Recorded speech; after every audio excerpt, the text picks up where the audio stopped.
अस्सलाम वालेकुम नाज़रीन, आप देख रहे हैं प्रोग्राम काशिफ अब्बासी के साथ। एक मवाजना इन सियासी जमातों का सबका एक माजी भी है। ये पहली तहरीक नहीं है जो जमहूरियत की बहाली के लिए बनी है, जिसको पीडीएम कहते हैं। इससे पहले भी जमहूरियत की बहाली के लिए तहरीकें चलती रही हैं इस मुल्क में।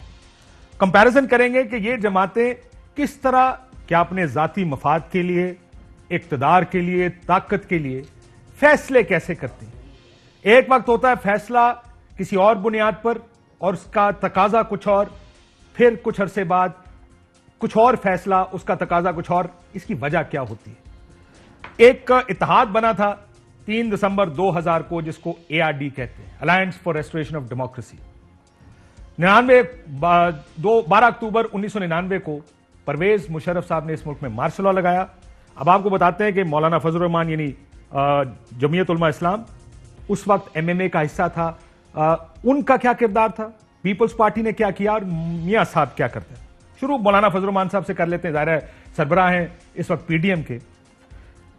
1999 की बजाय 2000 में मौलाना फजलुर रहमान साहब का एक इंटरव्यू छपा जो कि सुहेल वड़ाइच साहब ने किया, और उस इंटरव्यू का मैं सिर्फ एक चीज जो रेलेवेंट है वो बताना चाहता हूं। उन्होंने कहा धांधलियों के जरिए हमें हर बार हराते रहते हैं और अखबारात के जरिए बदनाम करते रहते हैं, फिर उनका मीडिया ट्रायल कराते हैं और तासुर देते हैं कि कौम ने मौलवियों को मुस्तरद कर दिया।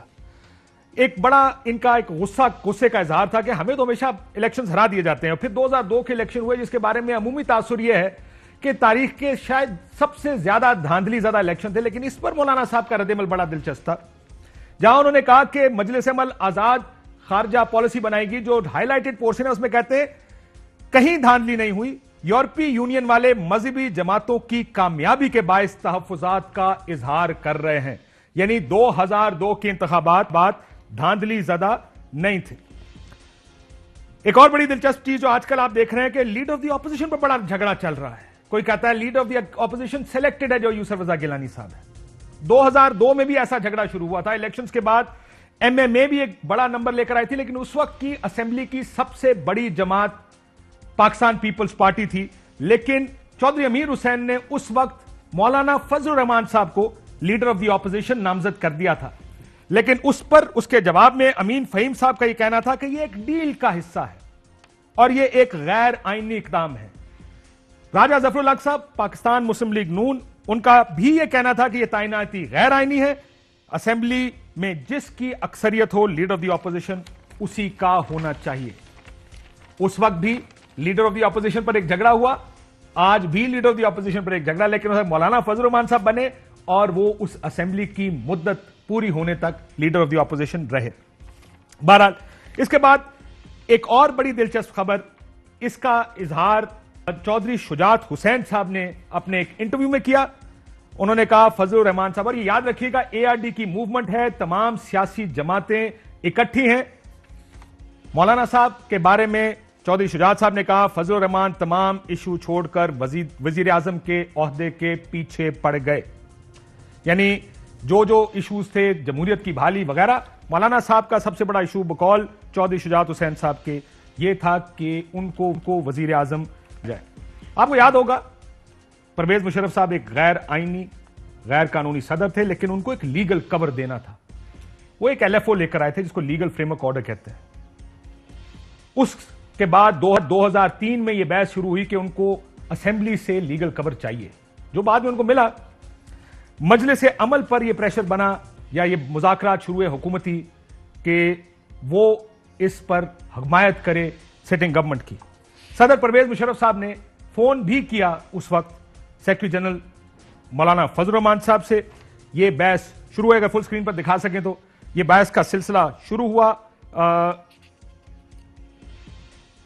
एतजाज एहसन साहब का सबसे आखिरी लाइन में बड़ा दिलचस्प एक बयान लिखा है। उन्होंने कहा हुकूमत ने MMA को कायल कर लिया है कि LFO आइन का हिस्सा है, गैर आईनी इक्तदार को तहफ्फुज न दिया जाए। हुकूमती जमात और मुस्लिम और मुत्तहिदा मजलिस अमल के दरमियान दिसंबर 2003 में कहा गया कि मायदा हो गया और इसके तहत वो असेंबली से एतमाद का वोट भी दे। इस पर ARD के बयान बड़े दिलचस्प हैं। उस वक्त आसिफ जरदारी साहब का बयान था कि मजलिस अमल की जानिब से लचक का मुजाहरा खिलाफ जमहूरियत इकदाम होगा।